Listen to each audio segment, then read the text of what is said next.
ئەگەر نوێژە جەماعەتەکانمانی لێ دەکەین زۆربەی نوێژەکانمان هەڵەیە، زۆربەی نوێژەکانمان پەلەی پێوە دیارە، نە ڕکوعمان ڕکوعە، نە سوجودمان سوجودە. فاتحە کەسێک هەیە بە دەقەیەک فاتحە بخوێنێ بە 30 سانی لە کۆڵی کاتەوە، قل هو الله أحد خەڵک نازانێت چۆنی خوێنێت. ئەو هەموو قورئانە، ئەو هەموو سوورەتی قورئانمان لەبەردەستە، تەنها پەلاماری سوورەتی قل هو الله أحد دەدەین.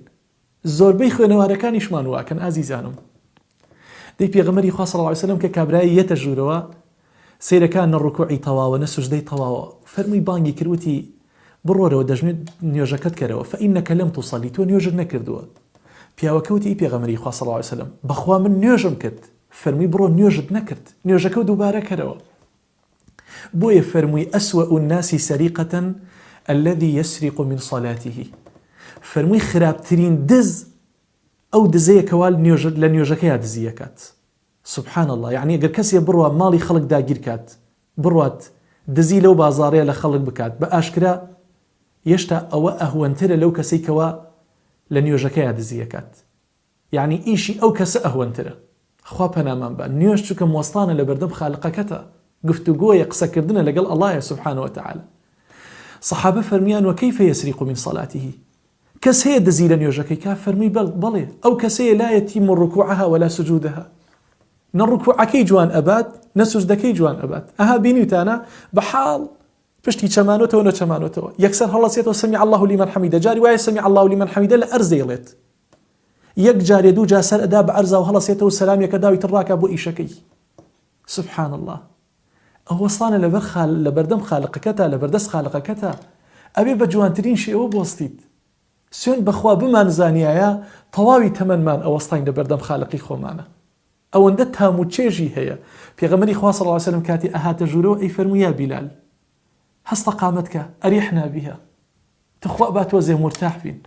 ئینسانی مسلمان بە عیبادەت ئەلا بذکر الله تطمئن القلوب واستعینوا بالصبر والصلاة.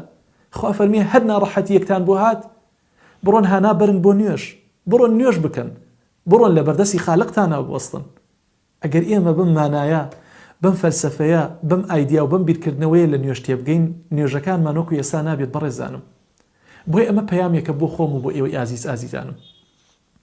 ئێمە لە ڕۆژێکە 5 فەرز نوێژمان هەیە، جاری وا هەیە 25 دقەمان لا زۆرە ئەگەر هەر نوێژە و 5 دقەی بۆ تەرخانکەین. بۆیە وەستان لە بەردەم خالقا سبحانه وتعالى بەڕاستی تام و چێژی خۆی هەیە و هەر کەسێکیش لە مانای نوێژ تێبگات بەڕاستی نوێژێکی هاکەزایی ناکات. بەڕاستی هەرچی ئیش و کاری دنیا هەیە وەلا ئەنێت کارەکانی تەرخانەکە، گرنگی هەموو گرنگەکانی ئەدا مەشغەڵەتی ئەدا بە نوێژەکەی، چونکەم ئەزانیە ئەوەی لە نوێژا دەسیەکەوێ بەڕاستی لە ماڵی دنیا دەسی ناکەوێت. نوێژەکەی ئەیبا بۆ قیامەت، لەگەڵ یا ئەڕوا بۆ قیامەت، بۆ ناو قەبرەکەی. سبحان الله. بەس ماڵەکەت هەتا قەراغی قەبرەکەت یەت، ئەو کاتە بەتانیەکەت، سەیارەکەت، ئەو خەڵکو کە سوکاری کە لەگەڵ تایە هەمووی ئەگەڕێتەوە، یەک شتێ ناگەڕێتەوە. سبحان الله. نوێژەکەت ناگەڕێتەوە، ئەبێتە پیاوێکی چاک و ڕەفیقێکی و دۆستێکی چاک لە قەبرەکەتە. پرسیارەکەی ئەڵێ تۆ کێیت؟ ئەڵێ من نوێژەکانتم. بەڕێزانم بۆیە وەستان لە نوێژە بەڕاستی ئەرکی هەموو لایەکمانە. ئەگەر ئێمە بمانەیە خوای پەروەردگار لە خۆمان ڕازیکەین، ئەبێ لەو شوێنەیە لەو مەقامەیە بەڕاستی ڕازیبوونی پەروەردگار بەدەستبێنی. خوای گەورە لە من و لە ئێوەش خۆش بێت.